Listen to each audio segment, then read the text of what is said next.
എന്താണെന്ന് നിനക്കറിയാമോ? കാശിക്കുട്ട എല്ലാവർക്കും പറഞ്ഞു കൊടുത്തേ. കണവത്തോരൻ. അതെ, കണവത്തോരനാണ് ഞങ്ങളും ചെയ്യാൻ പോകുന്നത്. വീഡിയോയിലേക്ക് പോയാലോ? ഇതാണ് കണവ. കൂന്തലെന്നും പറയും. നിങ്ങളെ നാട്ടിൽ എന്താണ് പറയുന്നതെന്ന് കമന്റ് ചെയ്യണം കേട്ടോ. ഇതിനെ നന്നായി ക്ലീൻ ചെയ്ത് കട്ട് ചെയ്തെടുക്കണം.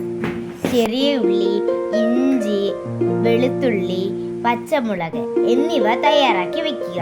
കുറച്ച് തേങ്ങയും കൂടെ തിരുവി വെക്കണം കേട്ടോ. അതിനുശേഷം ഗ്യാസിലേക്ക് പാത്രം വെക്കുക. ആ പാത്രം ചൂടാവാൻ നേരത്ത് അതിലേക്ക് കുറച്ച് ഓയിൽ ഒഴിക്കുക. ഓയിൽ ചൂടാവാൻ നേരത്ത് അതിലേക്ക് കടുകും വറ്റൽമുളകും കറിവേപ്പിലയും ഇട്ട് കൊടുക്കുക. കടുകൊന്ന് പൊട്ടാൻ നേരത്ത് അതിലേക്ക് നമ്മൾ നേരത്തെ തയ്യാറാക്കി വെച്ചേക്കുന്ന ചെറിയ ഉള്ളി, പച്ചമുളക്, ഇഞ്ചി, വെളുത്തുള്ളി അതിലേക്ക് ഇട്ട് കൊടുക്കുക. അതിനുശേഷം ഇവയെല്ലാം നന്നായി മിക്സ് ചെയ്യുക.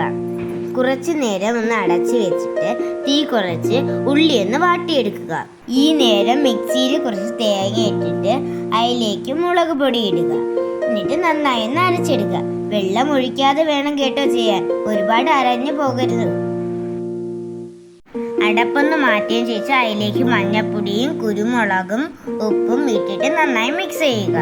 അതിനുശേഷം നമ്മൾ ക്ലീനാക്കി വെച്ചേക്കുന്ന കണവ അതിലേക്ക് ഇട്ട് കൊടുത്ത് നന്നായി മിക്സ് ചെയ്യുക. കണവ വേവാൻ വേണ്ടി കുറച്ച് വെള്ളം ഒഴിച്ചിട്ട് അടപ്പെടുത്ത് അടച്ചു വെച്ചിട്ട് വേവിക്കുക. വെള്ളം വറ്റി കഴിയുമ്പോൾ അതിലേക്ക് നമ്മൾ അരച്ചു വെച്ചേക്കുന്ന അരപ്പ് അതിലേക്ക് ഇട്ട് കൊടുക്കുക.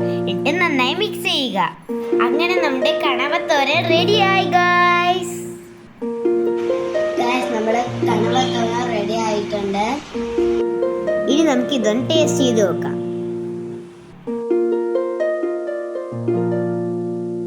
നമുക്കിത് കഴിക്കാം ഗൈസ്.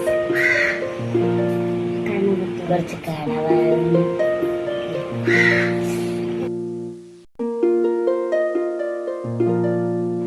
ഇന്നത്തെ കണവത്തോരൻ നിങ്ങൾക്ക് ഇഷ്ടപ്പെട്ടോ? എല്ലാവരും ട്രൈ ചെയ്ത് നോക്കണം കേട്ടോ.